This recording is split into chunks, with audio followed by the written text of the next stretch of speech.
దాడిని నేను తీవ్రంగా ఖండిస్తున్నాను. ఈ దాడిని చూసినట్టయితే టీడీపీ వాళ్ళు ప్రీ ప్లాన్డ్గా న్యూ ఇయర్ వేడుకలా జరపకుండా ఒక ప్రీ ప్లాన్ దాడిని మా పార్టీ ఆఫీస్ మీద ప్లాన్ చేసినట్టు కనిపిస్తూ ఉంది. ఇక్కడ చూసినట్టయితే ఈ రోడ్డు మీద ఇలాంటి రాళ్ళు కూడా లేవు.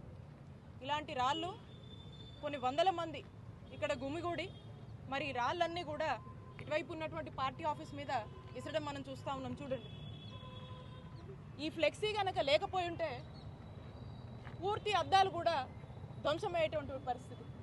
పూర్తిగా ఇటువంటి రాళ్లతో టీడీపీ గూండాలు ఏ విధంగా కూడా ఈ దాడికి తెరతీశారో మీరందరూ కూడా చూడొచ్చు.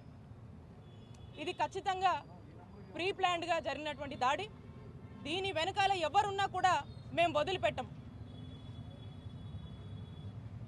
ఒక మహిళగా నేను ఇక్కడ ఈ రోజున ఈ పార్టీ ఆఫీసు ఒక బీసీ మహిళగా ఈరోజు మనం ఇక్కడికి వచ్చి ప్రజలందరి మధ్య కూడా ప్రజా సేవ చేస్తూ ఉంటూ మరి ఈ పార్టీ ఆఫీస్ని ఈరోజు ప్రారంభించుకోవాలి ఈ నూతన సంవత్సరం సందర్భంగా అని చెప్పి మరి ఇక్కడ ఏర్పాట్లు జరుగుతూ ఉంటే మరి ఈ రోజున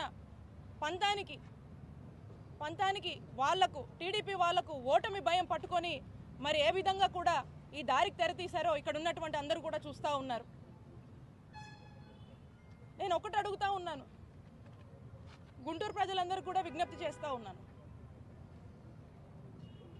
ఇలాంటి ప్రజలు, ఇలాంటి వాళ్ళు, ఇలాంటి టీడీపీ వాళ్ళు అధికార దాహం కోసము ఓడిపోతామనే భయం పట్టుకొని మరి ఏ విధంగా పార్టీ ఆఫీస్ మీద రాళ్ళేసి దాడి కొడిగట్టారో మీ అందరూ కూడా ఆలోచన చేయండి.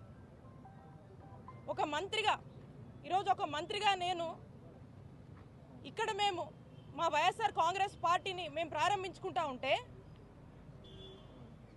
మరి మా మీదే ఇంతటి దాడికి ఏ విధంగా కూడా ప్లాన్ చేసి ఒడిగట్టారో మీరు అందరూ కూడా చూడండి.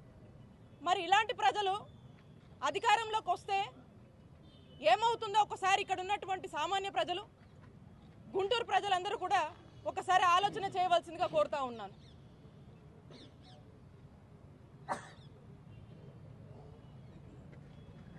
ఇంతలా ఒక ఓటమి భయం పట్టుకొని ఒక భయభ్రాంతులకు గురి చేసేటువంటి పరిణామాలకు ఈరోజు వాళ్ళు దారి తీశారంటే ఖచ్చితంగా ఈ దాడి ద్వారా టీడీపీకి ఓటమి భయం పట్టుకుందని స్పష్టంగా అర్థమవుతా ఉంది. ఖచ్చితంగా దీని వెనకాల ఎవరున్నా కూడా వదిలిపెట్టము. ఇప్పటికే దీనికి సంబంధించి పోలీస్ ఆఫీసర్స్ అందరూ కూడా ఎవరున్నారు ఏంటి అనేది కొంతమందిని అదుపులోకి తీసుకొని వాళ్ళందరినీ కూడా మరి ఇంటరాగేట్ చేయడం జరుగుతూ ఉంది.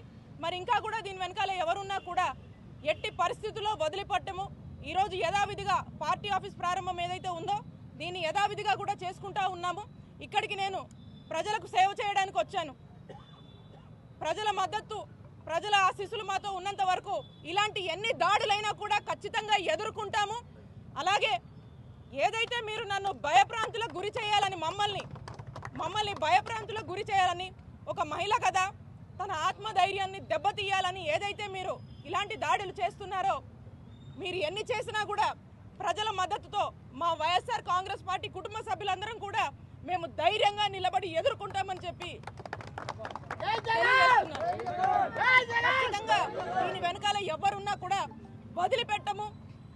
ఖచ్చితంగా దీని గురించి ఎంతవరకైనా కూడా మేము ఖచ్చితంగా నిలబడి వారికి ఖచ్చితంగా సరైన గుణపాఠం మేము కూడా చెప్తాము. ఎవరిని కూడా వదిలిపెట్టమని చెప్పి ఈ సందర్భంగా తెలియజేస్తున్నాను.